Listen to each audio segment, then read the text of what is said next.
નમસ્કાર વિદ્યાર્થી મિત્રો, સ્વાગત છે તમારું ફરી એકવાર તમારી પોતાની YouTube channel SS Gujarat education પર. અને આજે મિત્રો આપણે જોવાના છે ધોરણ 11માં જે તમારો ગાલા અસાઇનમેન્ટ છે એના અંદર બી એ વિભાગ ડીમાં આપણે પ્રકરણમાં સાતનું સોલ્યુશન મિત્રો આ વિડીયોમાં જોઈશું. તો વિડીયોને મિત્રો અંત સુધી જોજો. વિડીયો ગમશે તો વિડીયો લાઈક ચેનલ સબસ્ક્રાઈબ કરવાનું ભૂલતા નહીં. તમે જો આ સંપૂર્ણ ગાલા અસાઇનમેન્ટ સોલ્યુશનની મિત્રો પીડીએફ મેળવવા માંગતા હોય તો સ્ક્રીન ઉપર આપેલ મોબાઈલ નંબર પર કોલ કરી દેજો. સંપૂર્ણ ગાલા અસાઇનમેન્ટના સોલ્યુશનની પીડીએફ મિત્રો તમને માત્ર 150 રૂપિયામાં મળી જવાની છે. તો ફટાફટ કોલ કરીને મિત્રો મેળવી લેજો. ઓકે, તો શરૂ કરીએ આપણું આજનું સોલ્યુશન. પહેલા નંબર છે જાહેર ક્ષેત્ર અને ખાનગી ક્ષેત્ર વચ્ચે તફાવતના 3 મુદ્દા સ્પષ્ટ કરો. તો એના અંદર તફાવતના મુદ્દા છે જાહેર ક્ષેત્ર, ખાનગી ક્ષેત્ર. પેલું છે માલિકી. તો કે જાહેર ક્ષેત્રમાં માલિકી કેન્દ્ર કે રાજ્ય સરકારની કે સંયુક્ત રીતે બંને સરકારોની હોય છે. ને ખાનગી ક્ષેત્રમાં વ્યક્તિગત કે વ્યક્તિના સમૂહની માલિકી હોય છે. ઓકે, માલિકી તો કે જાહેર ક્ષેત્રમાં માલિકી કેન્દ્ર કે રાજ્ય સરકારની કે સંયુક્ત રીતે બંને સરકારોની હોય છે. અને ખાનગી ક્ષેત્રમાં વ્યક્તિગત કે વ્યક્તિઓના સમૂહની માલિકી હોય છે. ત્યારબાદ છે બીજું અંકુશ. તો કે જાહેર ક્ષેત્રની માલિકી સરકારની હોય છે અને તેથી સરકારનો અંકુશ હોય છે. અને ખાનગી ક્ષેત્ર પર સરકારની વિવિધ પ્રકારના કાયદા દ્વારા નીતિ વિષયક અંકુશ રાખી શકે છે. ઓકે, અને મુખ્ય હેતુ તો કે જાહેર ક્ષેત્ર નફાને બદલે લોક કલ્યાણના હેતુથી અસ્તિત્વમાં આવે છે અને ખાનગી ક્ષેત્ર માત્ર નફાના હેતુથી અસ્તિત્વમાં આવે છે. નફાના હેતુથી મિત્રો એ અસ્તિત્વમાં આવે છે. ત્યારબાદ છે બીજું જાહેર નિગમની 6 લાક્ષણિકતાઓ ચર્ચા કરો. તો કે સ્થાપના. સંસદ કે વિધાનસભા ખાસ કાયદાની જાહેર નિગમની સ્થાપના અને સંચાલન થાય છે. અને આ કાયદામાં જાહેર નિગમના હેતુઓ, અધિકારો, જવાબદારી, કાર્યક્ષેત્ર, ખાસ સવલતો વગેરેની જોગવાઈમાં કરવામાં આવે છે. માલિકી. તો કે જાહેર નિગમની માલિકી કેન્દ્ર કે રાજ્ય સરકારની અને એની સંયુક્ત હોય છે.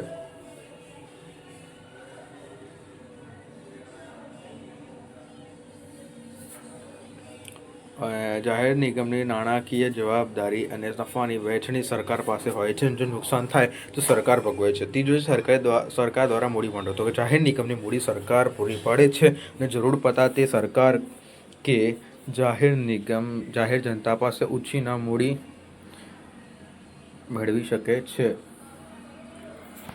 અલગ અસ્તિત્વ. જાહેર નિગમના કાયદા દ્વારા કાયદેસરનું અલગ અસ્તિત્વ વ્યક્તિત્વ પ્રાપ્ત થયેલું હોવું છે અને તે કંપનીની જેમ બધા જ લાભ મેળવી શકે છે. સંચાલન સ્વતંત્રતા. તો જાહેર નિગમની માલિકી સરકારની હોવા છતાં તેને સંપૂર્ણપણે આંતરિક સ્વતંત્રતા ધરાવે છે અને તેના રોજબરોજના વહીવટમાં પ્રધાન દખલગીરી કરતા નથી.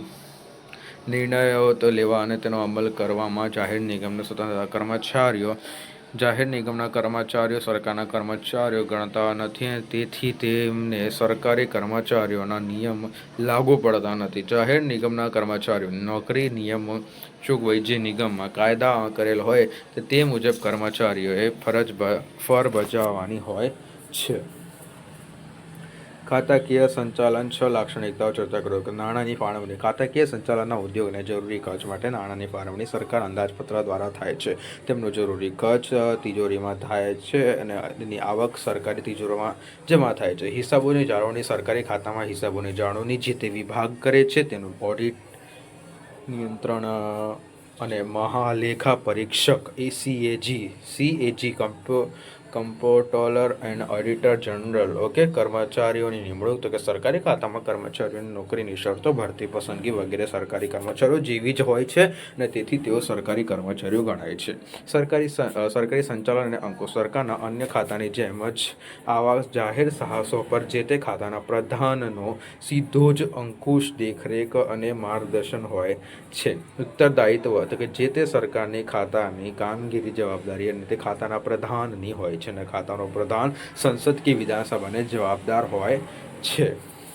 સરકારની નીતિનો અમલ. સરકારી ખાતા દ્વારા સરકારની નીતિ અને પ્રધાનોની ઈચ્છાનો અમલ ઝડપથી થતો હોય છે. ઓકે, ચોથા નંબરનો જોઈશું તે જોતા પહેલાં મિત્રો તમે જો આ સંપૂર્ણ ગાલા અસાઇનમેન્ટના સોલ્યુશનની પીડીએફ મેળવવા માંગતા હોય તો સ્ક્રીન ઉપર આપેલ મોબાઈલ નંબર કોલ કરી દેજો. સંપૂર્ણ ગાલા અસાઇનમેન્ટના સોલ્યુશનની પીડીએફ મિત્રો તમને માત્ર 150 રૂપિયામાં મળી જવાની છે. તો ફટાફટ કોલ કરીને આ સંપૂર્ણ ગાલા અસાઇનમેન્ટના સોલ્યુશનની મિત્રો પીડીએફ મેળવી લેજો. ઓકે, જોઈએ ચોથા નંબરનું channel subscribe, hit the bell icon અને વિડીયો લાઈક કરી દેજો. ઓકે, વૈશ્વિક સાહસોની ગમે તે 6 લાક્ષણિકતાઓ.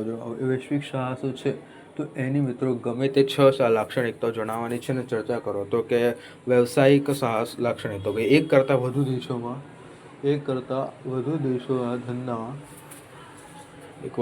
દેશોમાં ધંધો, વૈશ્વિક સાહસો આંતરરાષ્ટ્રીય ધોરણે બહુ મોટા પાયા પર કામગીરી કરતા હોય છે અને તેઓ વિશ્વના એક કરતાં વધુ દેશોમાં પોતાની ધંધાકીય પ્રવૃત્તિ કરતા હોય છે. તેઓ પોતાની ધંધાકીય પ્રવૃત્તિ જુદા જુદા દેશોમાં એક સાથે અલગ અલગ રીતે કરતા હોય છે. અને પ્રાધાન્ય તો કે વૈશ્વિક સાહસોનું રોકાણ, ઉત્પાદન અને વહેંચણીમાં જે તે પ્રદેશની વિશિષ્ટ બાબતોને મહત્ત્વ આપે છે. દરેક દેશની ધાર્મિક, સામાજિક, આર્થિક અને વર્તનલક્ષી અને માન્યતાઓ તફાવત જોવા મળે છે અને આ બાબતોને ધ્યાનમાં રાખીને વૈશ્વિક સાહસો જે તે દેશમાં પોતાની ધંધાકીય પ્રવૃત્તિ પ્રસારે છે હોય. કદ અને વેચાણ તો કે વૈશ્વિક સાહસોનું કદ અને વેચાણ વિશાળ અને ઘણીવાર અમુક નાના દેશની કુલ રાષ્ટ્રીય આવક કરતાં પણ વૈશ્વિક સાહસોના વેચાણની આવક વધારે હોય છે. આર્થિક સદ્ધરતા તો કે વૈશ્વિક સાહસોમાં આર્થિક દ્રષ્ટિએ સદ્ધર હોય છે. ઘણીવાર તેઓ ખૂબ જ ઓછા નફાથી કે જરૂર પડતા નુકસાન કરીને પણ બજારનો વિકાસ કરતા હોય છે. વૈશ્વિક સાહસો ખૂબ જ મજબૂત નાણાકીય પીઠબળને કારણે ખૂબ જ મોટા પાયા પર ઉત્પાદન અને વેચાણનું આયોજન કરી શકે છે. રાજકીય વર્ચસ્વ વૈશ્વિક સાહસો ખૂબ જ મજબૂત આર્થિક સદ્ધરતા ધરાવતા હોવાથી તેમનું રાજકીય વર્ચસ્વ ખૂબ જ હોય છે.